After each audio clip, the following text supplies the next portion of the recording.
There are a lot of dreamers in One Piece, people who chase treasure, power, fame, the title of Pirate King, and then there's Mont Blanc Cricket, a man whose dream sounds so ridiculous that even in a world with sky islands, talking reindeer, and rubber humans, people still laugh at him. Because Cricket isn't chasing something new, he's chasing something that supposedly already existed, a city of gold, and not just any city. A city that his ancestor, Mont Blanc Noland, swore was real. But there's a problem. According to the entire world, Noland was a liar. And if your great-great-grandfather is officially known as the biggest liar in history, your life is already off to a rough start. Like, imagine your family legacy being so bad that it's literally taught in textbooks. Kids grow up learning, hey, don't lie, or you'll end up like this guy's ancestor. That's Cricket's starting point. So naturally, he dedicates his entire life to proving everyone wrong, which sounds noble until you realize what that actually looks like. Because Cricket doesn't have a map, he doesn't have proof, he doesn't even have a real lead. All he has is belief, a boat, and a very questionable diving routine. Because instead of sailing the seas like a normal pirate, Cricket spends his days diving over and over and over again, looking for a city that according to the world doesn't exist. And this is where Oda does something really interesting, because the first time we meet Cricket, he doesn't feel inspiring. He feels kind of insane. He's loud, stubborn, obsessive. The kind of guy where if you met him in real life, you'd probably nod politely and then slowly walk away. Yeah man, the city of gold. Sounds great. Good luck with that. But here's the thing. Cricket knows how he looks. He knows people think he's crazy. He knows people think his ancestor was a fraud, and he doesn't care. Because to him, this isn't about treasure, it's about truth. And that's what makes him different, because most pirates in One Piece are chasing something for themselves. Cricket is chasing something for someone else. A man who's been dead for hundreds of years. A man the entire world has already judged. Mont Blanc Noland. Now, if you remember Noland's story, you already know how brutal it is. He discovers a city of gold, a real one, not a myth, not a legend, an actual place. He returns home, tells the king, and brings him back to prove it. And when they arrive, the city is gone. No gold, no evidence, nothing. Just empty land, and in that moment, Noland goes from explorer to liar. And not just any liar,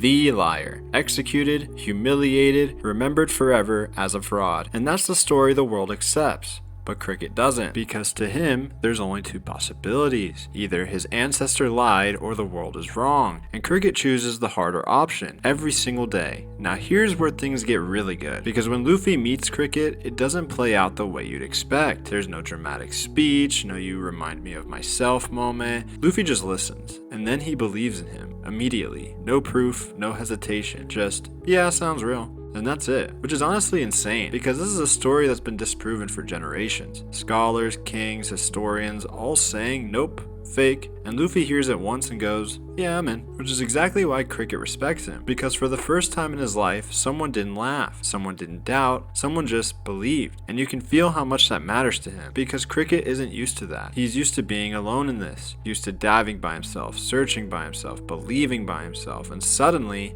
he's not. Now let's talk about the diving, because this is one of those details that's easy to overlook, but says everything about his character. Cricket dives to the bottom of the ocean, repeatedly. No guarantee of success, no guarantee of survival, just going down into the darkness hoping to find something. And every time he comes back up, he's empty-handed, over and over again. Most people would quit. Actually, most people wouldn't even start. But Cricket keeps going, because to him, stopping means accepting that Noland was a liar, and he refuses to do that. Not because he's stubborn, but because deep down he knows the truth hasn't been found yet. And then Skypiea happens, and everything changes, because the city of gold was real. It didn't disappear, it was sent to the sky, which again is a completely normal thing in One Piece. Yeah, the island just got launched into the clouds, of course it did. And when Luffy rings the golden bell, that moment isn't just for Skypiea, it's for Cricket, because all the way down in the blue sea, Cricket hears it, that sound, echoing across the ocean. Proof, finally. After years of being called crazy, years of diving, years of being alone in his belief,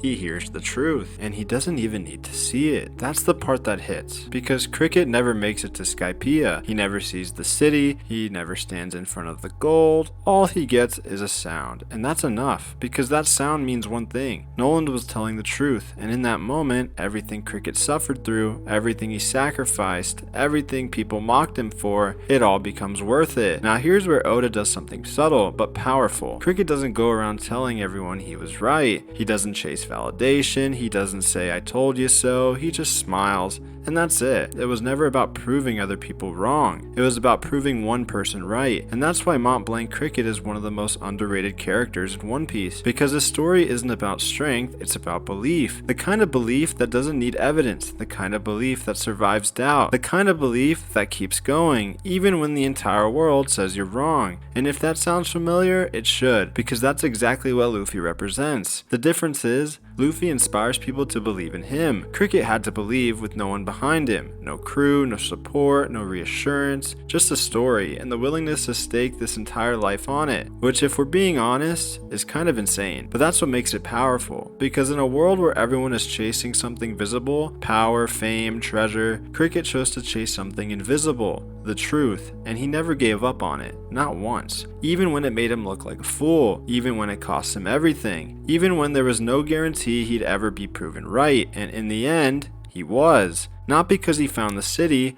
but because he never stopped believing it existed. So yeah, Mont Blanc Cricket isn't the strongest character. He's definitely not the smartest, and his life choices are definitely questionable. But when it comes to belief, when it comes to loyalty on an idea, when it comes to chasing something the world says is impossible, he's one of the best examples in the entire series. Because sometimes, being right isn't about proving it. It's about refusing to give up until the truth finds you. And for Cricket, it finally did.